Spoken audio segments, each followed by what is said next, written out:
बंधुता, न्याय, प्रज्ञा, शील, करुणा और मैत्री के साथ साथ शांति व मानवता का संदेश देने वाले तथागत भगवान बुद्ध, भगवान वाल्मीकि जी, संत गुरु रविदास जी, संत कबीरदास जी, गुरु नानक देव जी, ज्योतिबा फूले जी, सावित्रीबाई फूले जी, फातिमा शेख जी, साहू जी महाराज, नारायण गुरु जी, पेरियार रामास्वामी नायकर जी, डॉक्टर बाबा साहेब अम्बेडकर जी, माता रमाबाई जी, बाबू जगजीवन राम जी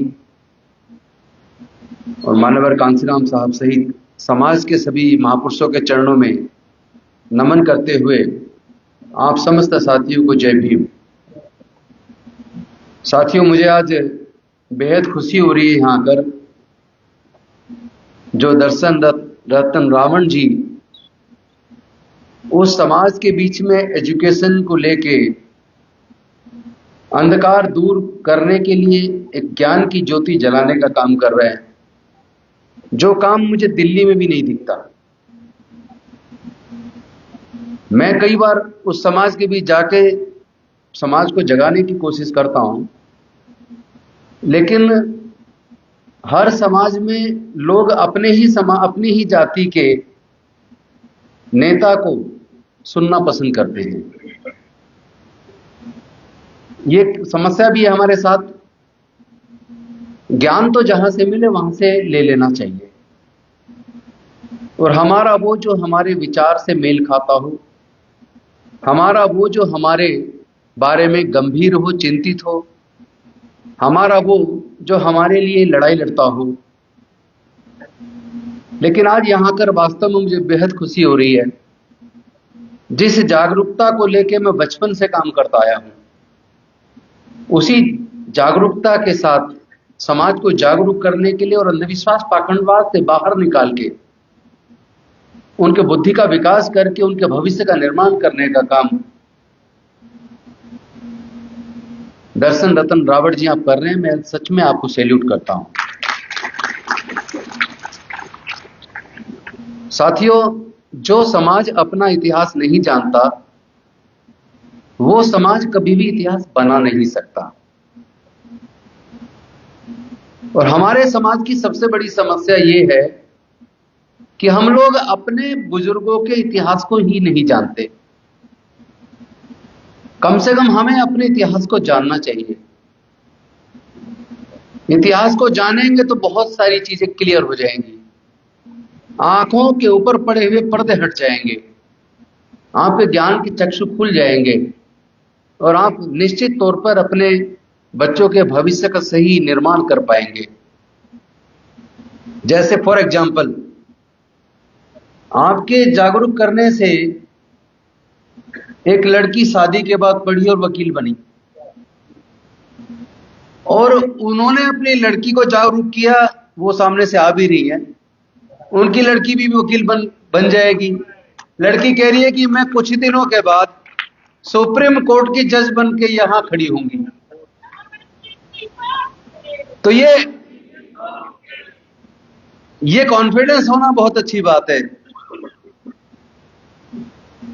लेकिन सवाल यह है कि क्या ये सच हो पाएगा? अभी जैसा मेरे साथी डॉक्टर साहब बोल रहे थे, वो तो चूंकि प्रोफेसर हैं और हरियाणा पब्लिक सर्विस कमीशन में मेंबर भी रहे, डॉक्टर राजेश जी। उस बच्ची को शायद ये नहीं पता कि जिस दरवाजे से घुस के सुप्रीम कोर्ट का जज बनना होता है, उस दरवाजे पे ताला लगाकर चाबी उन्होंने अपनी जेब में डाल रखी है। तो उस दरवाजे को अगर खोलना है तो वो केवल ज्ञान से नहीं होगा, उनकी जेब से यानी उनके हाथ से वो ताली छीननी पड़ेगी। वरना आप काबिल तो हो सकते हैं, आप बहुत अच्छे वकील बन सकते हैं, आप एक एग्जाम पास करके यूपीएससी का एक आईएएस भी बन सकते हैं, टॉपर भी हो सकते हैं टीना डाबी की तरह। क्योंकि वो समाज की बेटी थी, 2016 में टॉपर थी, आईएएस बनी। तो आप टॉपर हो सकते हैं, यूपीएससी के आईएएस बन सकते हैं, लेकिन आप सुप्रीम कोर्ट के जज नहीं बन सकते। उसे बनने के लिए जो बीच में एक ऐसा सिस्टम बना रखा है, मुझे नहीं पता आपको इस बारे में जानकारी है कि नहीं है। नीचे से लगभग 25% जज प्रमोशन से हाई कोर्ट के जज बनते हैं और फिर हाई कोर्ट से सुप्रीम कोर्ट जाते हैं। 75% के आसपास तो 250-300 परिवारों के बच्चे ही बनते आ रहे हैं सालों से, क्योंकि कॉलेजियम सिस्टम है। अगर कॉलेजियम आपके नाम की पैरवी करके नाम को आगे नहीं बढ़ाएगा तो आप सुप्रीम कोर्ट के जज बन नहीं सकते। तो आपका नाम बढ़ाने वाला कोई कॉलेजियम में अगर होगा तो वहां से एंट्री हो सकती है, अन्यथा एंट्री हो नहीं सकती। लेकिन फिर भी जिस कॉन्फिडेंस से उस बच्ची ने कहा, मुझे वास्तव में दिल को खुशी हुई कि आपके प्रयास से इन बच्चों में इतना कॉन्फिडेंस आ रहा है। और अगर माँ बाप कॉन्फिडेंट हो तो और ज्यादा कॉन्फिडेंस बढ़ जाता है। जैसे एक बच्चे को मैं देख पा रहा हूं जो एमबीबीएस कर रहा है, शायद वो बच्ची जो एमबीए जिसने किया वो शायद उसकी सिस्टर है, मैं अंदाजा लगा रहा हूं, मुझे नहीं पता सच का। और शायद इधर उनके मम्मी पापा बैठे हैं। तो जिसके माँ बाप अपने बच्चों का कॉन्फिडेंस बढ़ाते हैं, उनको पढ़ाई के लिए प्रेरित करते हैं, उन बच्चों को तो कोई आगे बढ़ने से नहीं रोक सकता। हमें सबको चाहिए कि हम अपने बच्चों में कॉन्फिडेंस पैदा करें, उनको पढ़ाई का महत्व समझाएं। कहीं हमारे किसी किताब में यह नहीं लिखा है कि हमें सफाई का ही काम करना है। हम जो चाहें वो बन सकते हैं, बशर्ते कि हमारे अंदर बनने की इच्छा शक्ति होनी चाहिए, कॉन्फिडेंस होना चाहिए, अपने ऊपर भरोसा होना चाहिए और एजुकेशन लेने का अंदर आग होनी चाहिए। लेकिन आज समस्याएं कई प्रकार की बढ़ गई हैं। साथियों, एक बात समझो, जिन देवी देवताओं को हमारे माँ बाप, हमारे बुजुर्ग पूजते आए, उस वक्त भी वो देवी देवता थे, वो भगवान सब कोई थे, लेकिन हमारे स्कूल के रास्ते बंद थे। वो सारे देवी देवता भगवान मिलके हमारे इस अछूत समाज के बच्चों के पढ़ने के स्कूल के दरवाजे नहीं खोल पाए।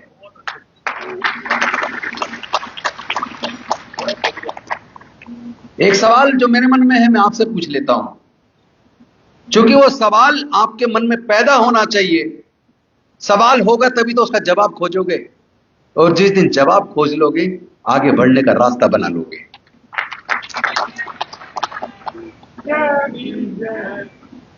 सवाल यह है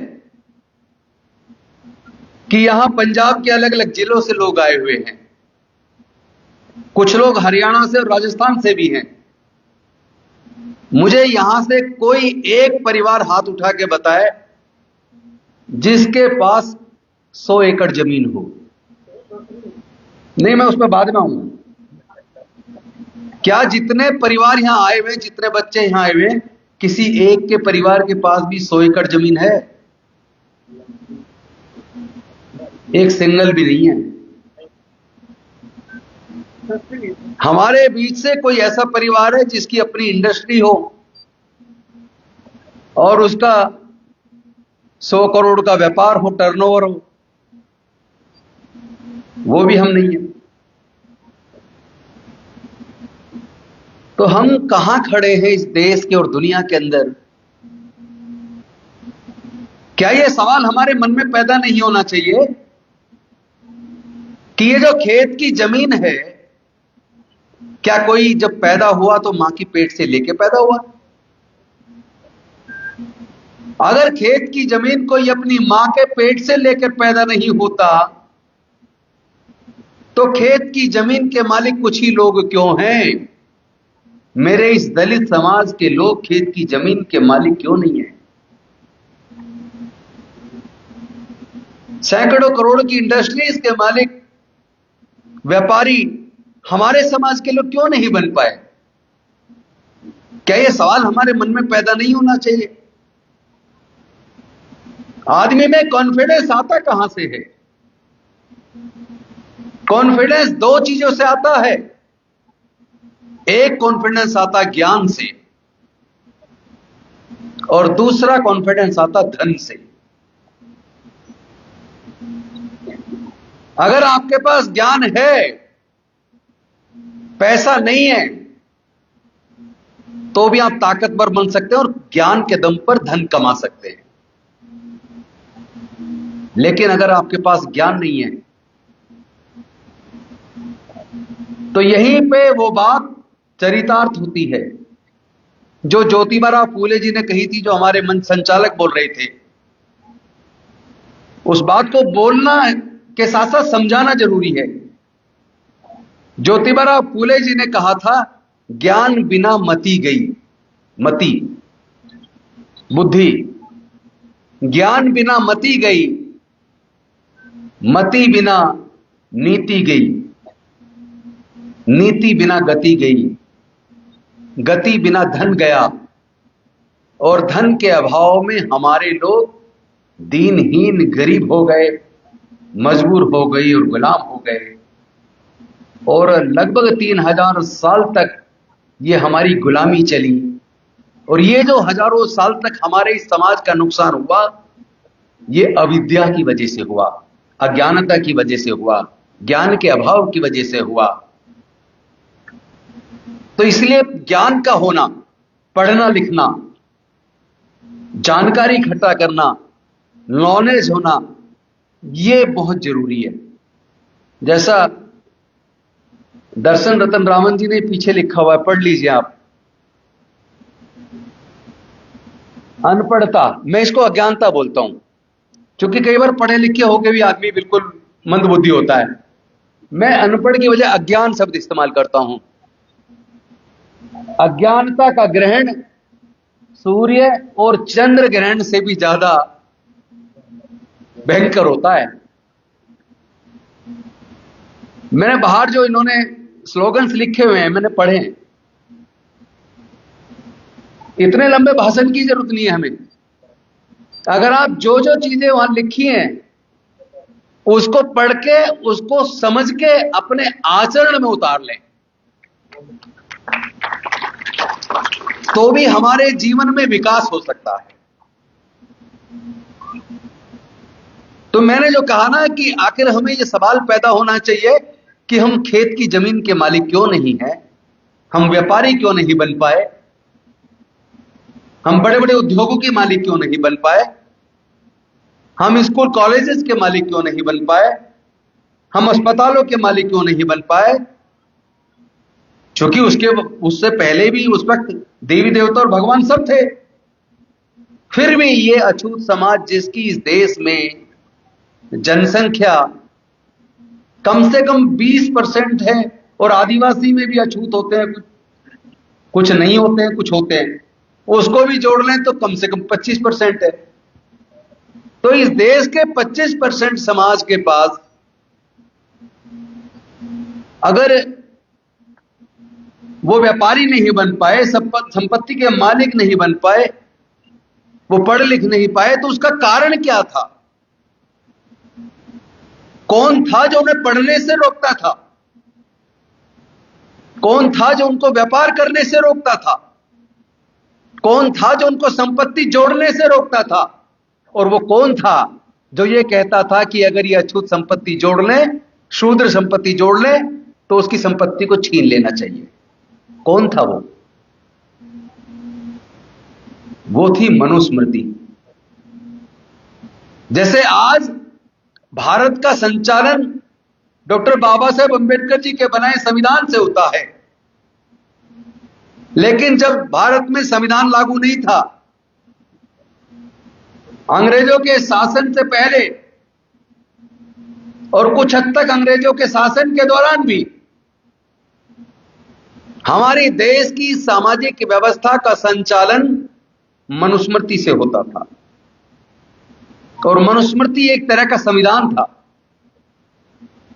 मनुस्मृति में यह धार्मिक बंदिश थी, यह प्रोविजन था, यह कानून था कि भारत के शूद्रों और अछूतों को व महिलाओं को पढ़ने लिखने का अधिकार नहीं है।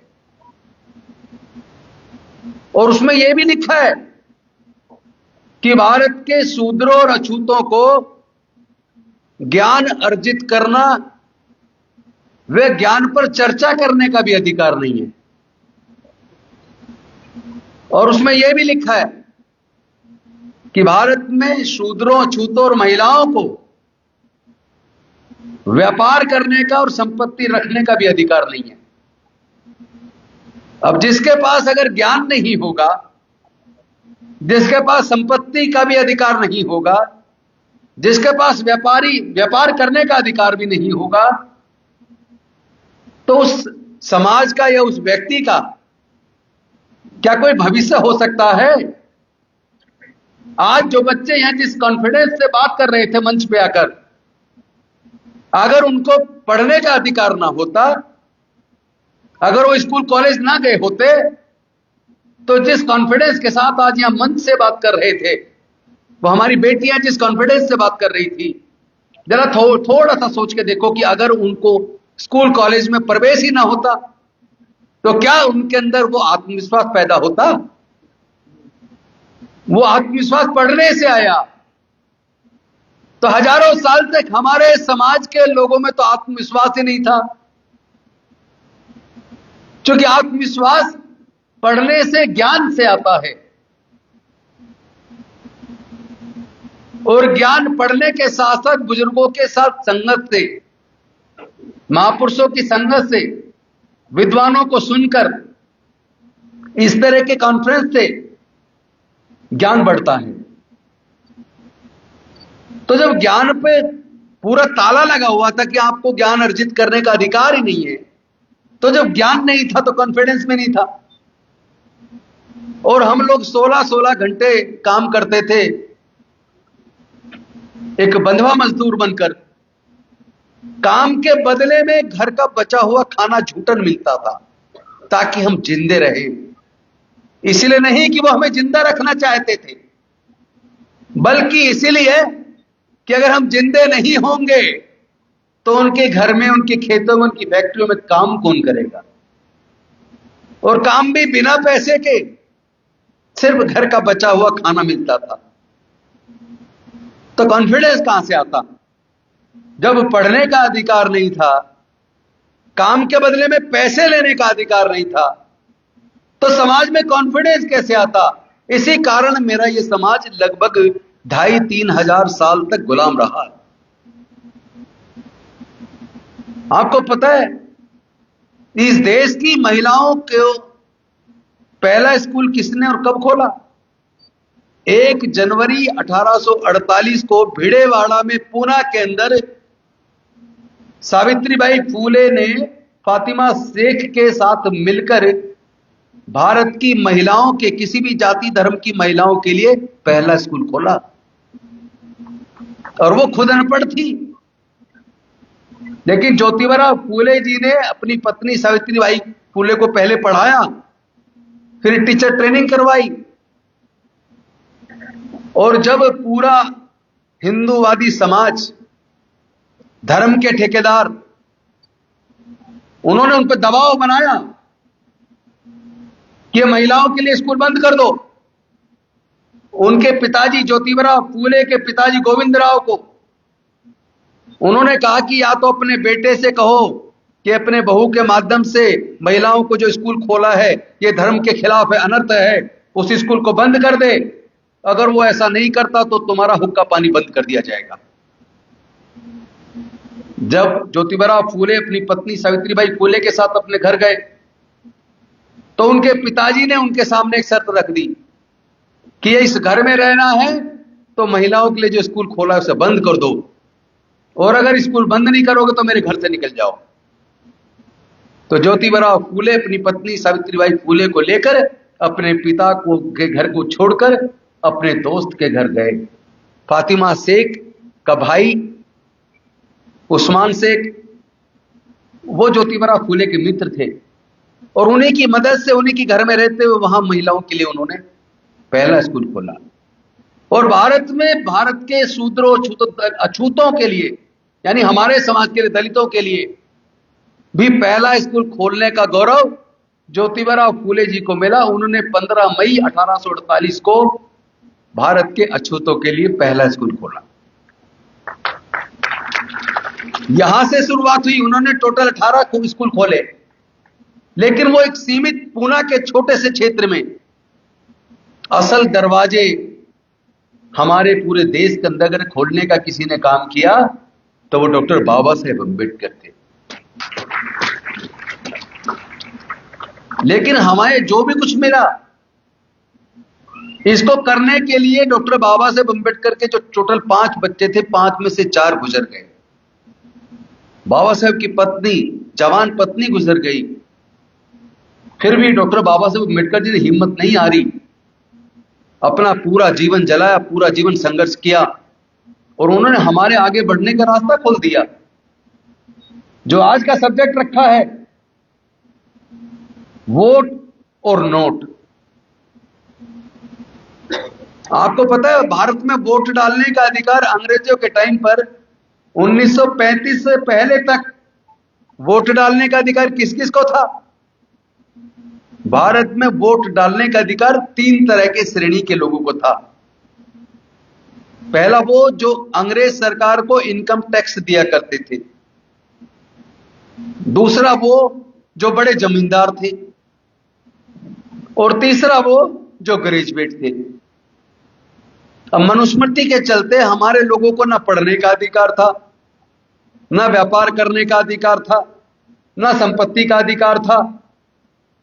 तो ना तो इनकम टैक्स में ही बन सकते थे, ना ग्रेजुएट बन सकते थे, ना ही जमींदार बन सकते थे। इसका मतलब हमारे लोगों को तो वोट का अधिकार मिलना नहीं था। लेकिन डॉक्टर बाबा साहेब अम्बेडकर जी ने लंबा संघर्ष किया। लंबे संघर्ष के बाद फिर 1930, 1931, 1932 के राउंड टेबल कॉन्फ्रेंस में लंदन में जाकर अंग्रेज सरकार को यह बात मानने के लिए मजबूर किया कि आप हमारे लोगों के पढ़ने के रास्ते खोलो, उनके लिए वजीफे की व्यवस्था करो, शिक्षण संस्थानों में रिजर्वेशन की व्यवस्था करो, हमारे लोगों को वोट का अधिकार दो, हमारे लोगों को विदेश जाने में पढ़ने के लिए भी फाइनेंशियल मदद करो। तो तमाम तरह की जो डिमांड डॉक्टर बाबा साहेब अम्बेडकर जी ने राउंड टेबल कॉन्फ्रेंस में लंदन की सरकार के सामने रखी और अपने आर्गुमेंट से सरकार को झुकने के लिए मजबूर किया, जिसके बदले में 18 अगस्त 1932 को कम्युनल अवार्ड घोषित हुआ, जिसमें हमारे लोगों को डबल वोट का अधिकार मिला, सेपरेट पृथक निर्वाचन क्षेत्र मिला। पृथक निर्वाचन क्षेत्र का मतलब यह था कि हमारे दलितों के निर्वाचन क्षेत्र अलग हों और दलित नेता को चुनने के लिए केवल दलित ही वोट डालें।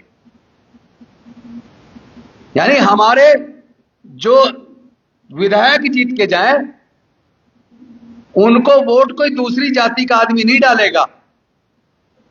वो चुनाव क्षेत्र हमारे अलग से हो और उनको चुनने का अधिकार केवल दलित समाज के लोगों को हो। और दूसरा जो जनरल आदमी लड़े, उसको वोट डालने में भी हमारी भागीदारी हो। तो डबल वोट का अधिकार अंग्रेजों से लेने में डॉक्टर बाबा साहेब अम्बेडकर कामयाब हुए थे। लेकिन उस बीच गांधी जी अनशन पर बैठ गए। उनको लगा कि इससे हिंदू समाज बढ़ जाएगा और अल्टीमेटली जब उनकी जान खतरे में आ गई, डॉक्टर बाबा साहेब अम्बेडकर जी को धमकियां मिलने लगी कि अगर गांधी जी की इस अनशन में डेथ हो गई तो इस देश से अछूतों का नरसंहार करके जड़मूल खत्म कर दिया जाएगा। तो मजबूरी में डॉक्टर बाबा साहेब अम्बेडकर जी को दुखी मन से समझौता करना पड़ा और उस समझौते के तहत सेपरेट इलेक्टोरेट तो चला गया, पृथक निर्वाचन क्षेत्र चला गया, जॉइंट पार्लियामेंट्री कॉन्स्टिट्यूएंसी वाला सिस्टम मिला। लेकिन एक चीज गई, बाकी सारी चीजें मिल गई, जिसमें शिक्षण संस्थानों में रिजर्वेशन, राजनीति में एमपी एमएलए बनने के लिए रिजर्वेशन, सरकारी नौकरियों में रिजर्वेशन, ये सब मिला। और अंग्रेजों से वो ये लेने में भी कामयाब हुए कि हर व्यक्ति को एक वोट का अधिकार मिले और हर व्यक्ति की वोट की कीमत बराबर हो, चाहे वो पढ़ा लिखा है, अनपढ़ है, स्त्री है, पुरुष है, किसी भी जाति और धर्म का है, सबको एक वोट और सबके वोट की कीमत बराबर। तो ये सारा डॉक्टर बाबा साहेब अम्बेडकर लेकर आ गए। और हम लोग धीरे धीरे पढ़ने लगे, डॉक्टर बनने लगे, इंजीनियर बनने लगे, साइंटिस्ट बनने लगे, प्रोफेसर बनने लगे, ब्यूरोक्रेट बनने लगे, साथ ही साथ रिजर्वेशन एमपी एमएलए बनने लगे। तो रिजर्वेशन के माध्यम से जो हमारे रास्ते खुले थे, आज जो मेरी चिंता है, मेरी आज के वक्तव्य का लास्ट, मैं जानता हूं काफी लंबे समय से बैठे हैं और मेरा लेक्चर 1 घंटे से कम होता नहीं है, तो आज 1 घंटे का नहीं दूंगा, क्योंकि हर किसी के सुनने की धैर्य होता है, सामर्थ्य होता है। हर आदमी लंबे समय तक सुन नहीं सकता, फिर मौका मिलेगा तो पूरा सुनाऊंगा। अब मैं सीधा कंक्लूजन पे आता हूं। ये जो तरक्की थोड़ी बहुत हुई, मैं वकील बना, campus law centre Delhi university से लॉ किया, अगर बाबा साहेब अम्बेडकर रिजर्वेशन ना करते तो मेरा एलएलबी में एडमिशन नहीं होता, तो मैं कैंपस लॉ सेंटर से दिल्ली यूनिवर्सिटी से एलएलबी नहीं करता, तो मैं वकील नहीं बनता। बाबा साहेब रिजर्वेशन ना दे दे तो मैं एमएलए भी नहीं बनता, एमएलए नहीं बनता तो सरकार में मंत्री भी नहीं बनता। तो मैं तो जो भी कुछ बना, या मेरे जैसे जितने लोग बने, चाहे वो प्रोफेसर राजेश हो, चाहे डॉक्टर बेरका हो, या करमवीर बौद्ध जी हो, या आप लोग जो बैठे हैं, आप लोगों में बहुत सारे हो सकता है नौकरी पैसा वाले होंगे, सोच के देखो जो कुछ मिला वो रिजर्वेशन की वजह से हमें मिला। और जहां पे रिजर्वेशन नहीं है, जैसे देश में जो वाइस चांसलर है यूनिवर्सिटीज के, वहां कोई रिजर्वेशन नहीं है, तो वाइस चांसलर अगर 100 है तो 100 में एक वाइस चांसलर भी बड़े मुश्किल से मिलेगा। व्यापार में रिजर्वेशन नहीं है, तो अगर 1000 करोड़ के व्यापारी ढूंढने पड़ जाए तो जनरल कैटेगरी में 1000 करोड़ के लाखों आपको व्यापारी मिल जाएंगे, लेकिन 1000 करोड़ के व्यापारी अगर शेड्यूल्ड कास्ट ढूंढने पड़ जाए तो गिनती 4-5 तक जाते जाते रुक जाएगी। तो हम कहां खड़े हैं? मेरी चिंता का जो कारण है, जिस वजह से मैं ज्यादा चिंतित हूं, वो ये है कि हमारे लोग रिजर्वेशन की वजह से पहले सफाई कर्मचारी बने, चपड़ासी बने, चौकीदार बने, माली बने, खल्लासी बने, लेकिन पिछली सरकार ने, जब वाजपेयी जी सर प्रधानमंत्री थे, उनकी सरकार में 4th क्लास एम्प्लॉयमेंट को ही खत्म करके ठेके पे दे दिया। तो जो छोटी छोटी नौकरी में हमारे लोग आते थे वो सारा ही ठेकेदारी में दे दिया, तो 4th क्लास की नौकरी के रास्ते तो हमारे बंद हो गए। अब बची ग्रुप ए की नौकरी, बी की और सी की, उसमें आधी वैकेंसी खाली है, आधी भरी है, जो आधी भरी है उसमें से भी आधी कॉन्ट्रैक्ट पे है और ऊपर से लेटरल एंट्री।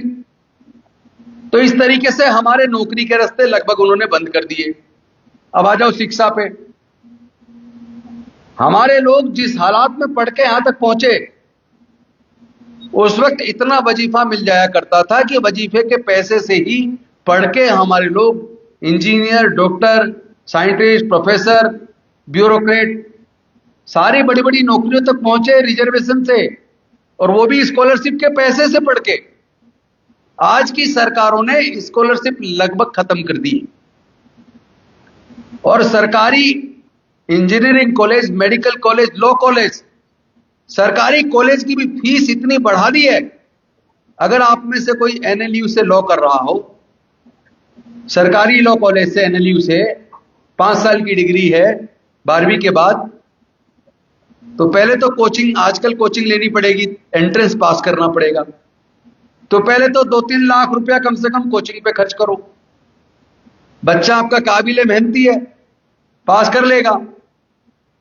तो उसके बाद सरकारी लॉ कॉलेज एनएलयू में 1 साल की फीस 3.25 लाख रुपया है। हॉस्टल का खर्चा अलग है, बाकी सारे खर्चे अलग हैं। वो सारे खर्चे जोड़ लो तो 1 साल में कम से कम सरकारी नेशनल लॉ यूनिवर्सिटी से अपने बच्चे को पढ़ाने के लिए 1 साल में कम से कम 5 लाख रुपया आपको खर्च करना पड़ेगा। और डिग्री 5 साल की तो हो गए 25 लाख, और 2 से 3 लाख कोचिंग के तो हो गए 27 से 28 लाख। इसी तरह इंजीनियरिंग कॉलेज है, 4 साल की डिग्री है, पहले तो एंट्रेंस एग्जाम के कोचिंग, और उसमें बच्चे ने पास कर लिया। अब सरकारी इंजीनियरिंग कॉलेज में एडमिशन, वहां की भी फीस देख लो, 2-2.5 लाख से कम तो कहीं फीस है ही नहीं। यानी कि एक इंजीनियरिंग की डिग्री करने के लिए आपके बच्चे के पास 15 से 20 लाख रुपया होना चाहिए। तो ज्यादातर जो प्रोफेशनल डिग्रियां हैं वो करने के लिए 15 से 50 लाख चाहिए सरकारी कॉलेजों से। और सिंपल अगर ग्रेजुएशन करनी है तो सिंपल ग्रेजुएशन भी 25,000 से लेके 1 लाख तक एक बच्चे के ऊपर खर्च होता है 1 साल में सरकारी कॉलेज से। और हम अगर अपने समाज की बात करें तो नौकरियां तो खत्म हो रही है धीरे धीरे, रिटायर लोगों की पूरी फौज खड़ी हो गई है, फीस पढ़ाई का बढ़ गया। हमारे परिवारों की आज एवरेज इनकम, रामन जी, हमारे परिवारों की, पूरे देश की अगर आप एवरेज इनकम निकालो तो 99% परिवारों की इनकम पर मंथ 5,000 रुपए महीने से 20,000 रुपए महीने के बीच है। इसका मतलब यह हुआ कि अनुसूचित जाति जनजाति के 99% परिवार जो 5,000 रुपए महीना से 20,000 रुपए महीने के बीच कमाते हैं, वो अपने बच्चे का इंजीनियरिंग, मेडिकल, इस तरह की डिग्री कराने का खर्चा नहीं उठा सकते। तो ऐसे हालात में, पैसे के अभाव में, जो हमारे बच्चे पढ़ना चाहते हैं और हमारे मां बाप उनको पढ़ाना चाहते हैं, पैसे के अभाव में हमारे लोग, हमारे बच्चे पढ़ाई छोड़ने के मजबूर हैं। और जो जैसे तैसे कर्ज करके किसी तरह से पढ़ा भी रहे हैं, तो मेडिकल कॉलेज में कई बार जानबूझकर इंटरनल एग्जाम में और वाइवा में उनको फेल कर दिया जाता है, हॉस्टल में उनको प्रताड़ित किया जाता है। अगर आप देखेंगे कितने बच्चे आईआईटी बीच में छोड़ के चले गए, इंजीनियरिंग और मेडिकल बीच में छोड़ के चले गए, या बच्चों ने सुसाइड कर लिया, अगर उसका पूरा डाटा आप चेक करोगे तो उसके अंदर भी मेजॉरिटी में अनुसूचित जाति जनजाति के बच्चे मिलेंगे, जो या तो पढ़ाई बीच में छोड़ देते हैं या फिर सुसाइड कर लेते हैं। तो आपके बच्चों के पढ़ने के रास्तों को कई तरीके से बंद कर रहे हैं। आज केवल संविधान से काम नहीं चल रहा, संविधान बदलने की तो बार बार कोशिश हो रही है, क्योंकि वो लोग मनुस्मृति को दोबारा लाना चाहते हैं। वो दोबारा चाहते हैं कि आपके बच्चे ना पढ़ें, वो चाहते हैं कि आपके लोगों की नौकरियां ना लगें। इसीलिए हमारे खिलाफ ये साजिश रची गई है कि ये पढ़ेंगे तो इनमें ज्ञान आएगा, इनमें ज्ञान आएगा तो अच्छे बुरे में अंतर करना आएगा, इनमें ज्ञान आएगा तो सत्य की खोज करेंगे, इनमें ज्ञान आएगा तो अंधविश्वास पाखंडवाद में नहीं पड़ेंगे। अज्ञानी होंगे तो विश्व हिंदू परिषद, बजरंग दल में जाकर तलवारें लहराएंगे। धर्म की रक्षा का ठेका आपके बच्चों के हाथ में दिया जा रहा है। आपके हाथ से कलम छीनकर, किताब छीनकर बच्चों के हाथ में तलवारें दी जा रही हैं। तलवारें उठाएंगे तो भविष्य बर्बाद होगा, किताब और कलम उठाएंगे तो भविष्य आबाद होगा। अब एक वो लोग हैं जो आपके लोगों से, ज्ञान से आपके लोगों को फिर से वंचित करना चाहते हैं।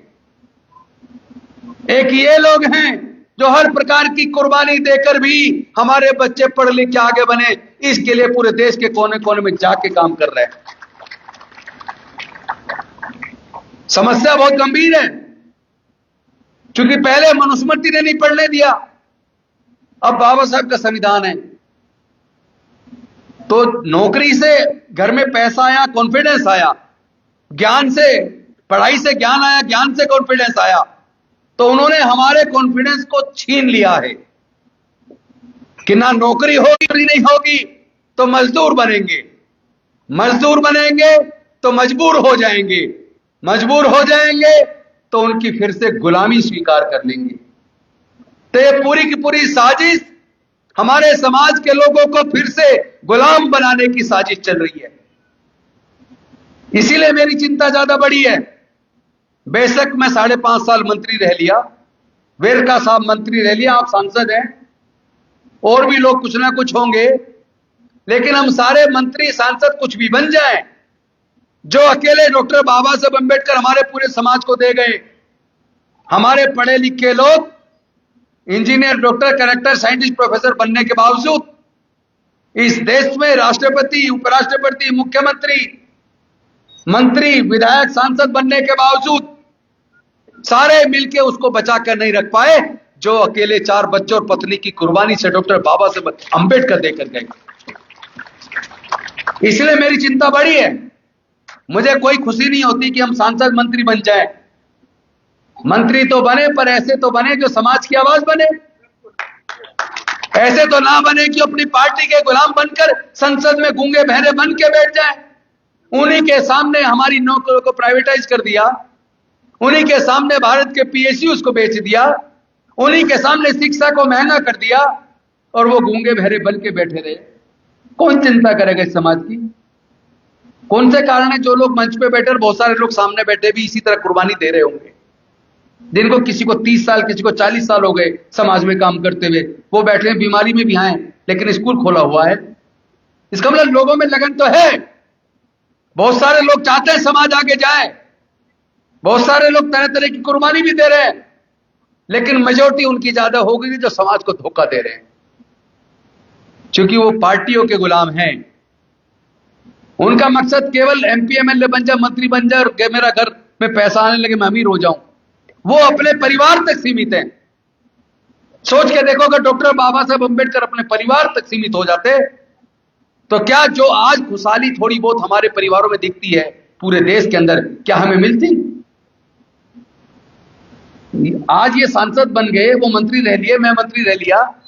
बाबा साहब कुर्बानी ना देते तो क्या मैं कभी वकील या मंत्री, एमएलए कुछ बन पाता? एक आदमी की कुर्बानी को बेकार मत जाने दो यारो। सब लोग मिलकर एकजुट होकर डॉक्टर बाबा साहब अंबेडकर का सपना साकार करने के लिए, अपने आने वाले बच्चों के भविष्य के लिए हमें एकजुट होकर लड़ना पड़ेगा, क्योंकि उन्होंने हमें छोटी छोटी जातियों में बांट दिया।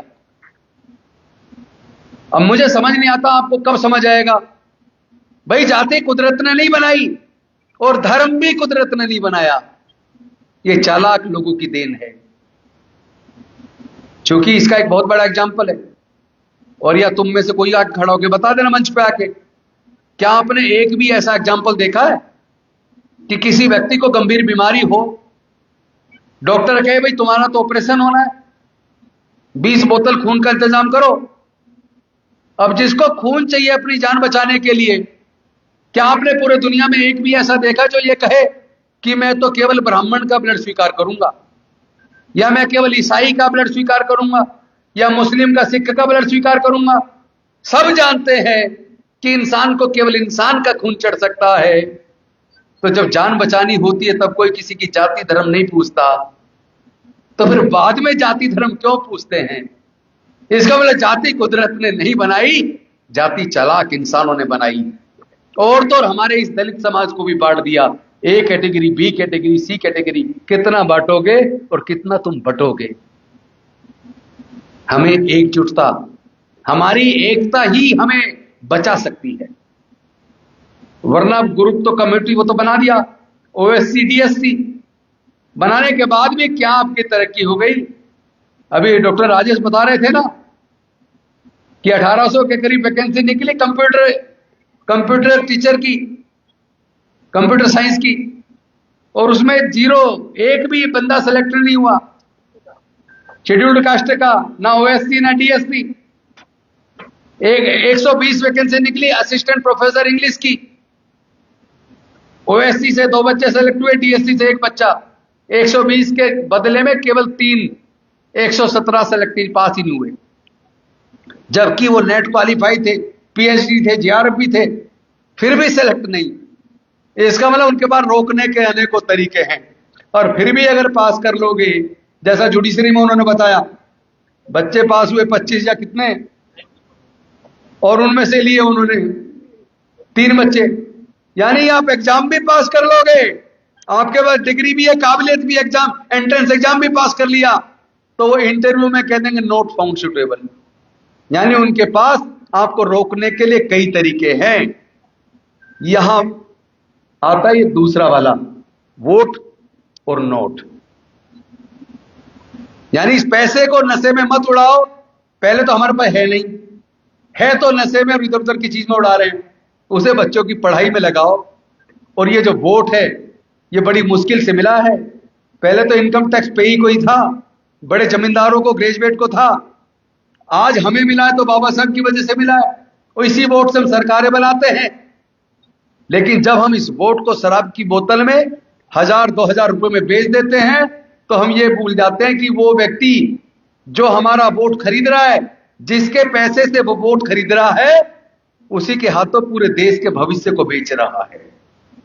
इसलिए अपनी वोट का इस्तेमाल बुद्धि और विवेक से करो, अच्छे बुरे का अंतर करके करो, तब कहीं जाकर अच्छे लोग जीत कर जाएंगे, अच्छी सरकार बनाएंगे और आपके बच्चों के भविष्य का निर्माण करेंगे।